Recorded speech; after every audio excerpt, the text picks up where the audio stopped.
আসসালামু আলাইকুম। সবাইকে আমন্ত্রণ জানাচ্ছি ভীষণ মজার পাতলা খিচুড়ি বা লাটকা খিচুড়ি রেসিপি দেখার জন্য। চেষ্টা করেছি খুবই সহজ আর মজার করে তৈরি করতে।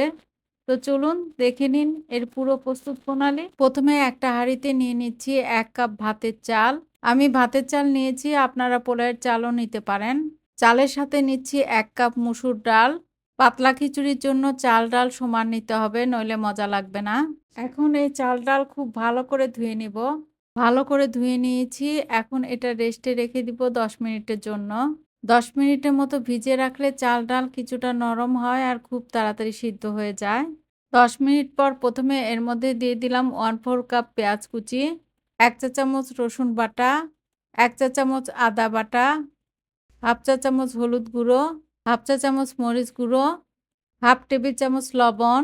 এখন হাফ টেবিল চামচ লবণ দিলাম, পরে লাগলে আরও একটু দিয়ে নিব। আরও দিয়ে দিচ্ছি একটা তেজপাতা। এখন হাত দিয়ে কচলে কচলে সমস্ত উপকরণ চালের সাথে খুব ভালো করে মাখিয়ে নিচ্ছি। এখন সিদ্ধর জন্য এর মধ্যে দিয়ে দিচ্ছি প্রায় ৮ কাপের মতো পানি। ব্যাস রেডি। এখন হাঁড়িটা চুলায় দিব। মাঝারি আঁচে খিচুড়ি রান্না করে নিচ্ছি। অপেক্ষা করব চাল ডাল ভালোভাবে সিদ্ধ হওয়া পর্যন্ত। তবে অবশ্যই মাঝে মাঝে নেড়ে দিতে হবে। চাল ডাল যখন ভালোভাবে সিদ্ধ হয়ে এসেছে তখন এর মধ্যে দিয়ে দিলাম ৪ টা আস্ত কাঁচামরিচ। এই মরিচগুলো খিচুড়ি ঝাল করবে না, সুন্দর একটা ফ্লেভার নিয়ে আসবে। খিচুড়ি প্রায় হয়ে এসেছে, এখন অনবরত নাড়তেই থাকতে হবে, নইলে নিচে লেগে যাবে। খিচুড়ি ঘন করার জন্য একটা ডাল ঘুটনি দিয়ে প্রায় ১ মিনিটের মতো ঘুটে নিচ্ছি। এখন এর মধ্যে বাগার দিব।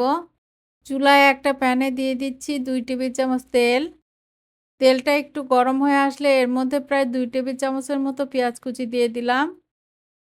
দিচ্ছি ১ টেবিল চামচের মতো রসুন, ৪ টি আস্ত শুকনো মরিচ। এখন এগুলোকে নেড়েচেড়ে খুব সুন্দর করে ভেজে নিচ্ছি। ভাজা হয়ে গিয়েছে, এখন এটা সরাসরি খিচুড়ির মধ্যে ঢেলে দিচ্ছি। খিচুড়ির মধ্যে ঢালার পর খুব তাড়াতাড়ি নেড়ে দিচ্ছি। এবার দিয়ে দিচ্ছি ঘি ১ টেবিল চামচ।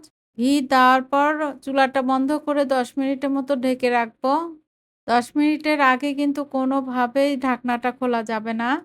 ১০ মিনিট পর ঘি খিচুড়ির সাথে মিশিয়ে নিয়ে সার্ভ করে নিচ্ছি। আর এটা যদি সার্ভ করা হয় গরুর কালাভুনার সাথে তাহলে তো কথাই নেই। আশা করি আমার আজকের রেসিপিটি আপনাদের কাছে অনেক ভালো লেগেছে। ভালো লেগে থাকলে অবশ্যই একটা লাইক দিবেন। সবাই ভালো থাকবেন। আজ এ পর্যন্তই। আল্লাহ হাফেজ।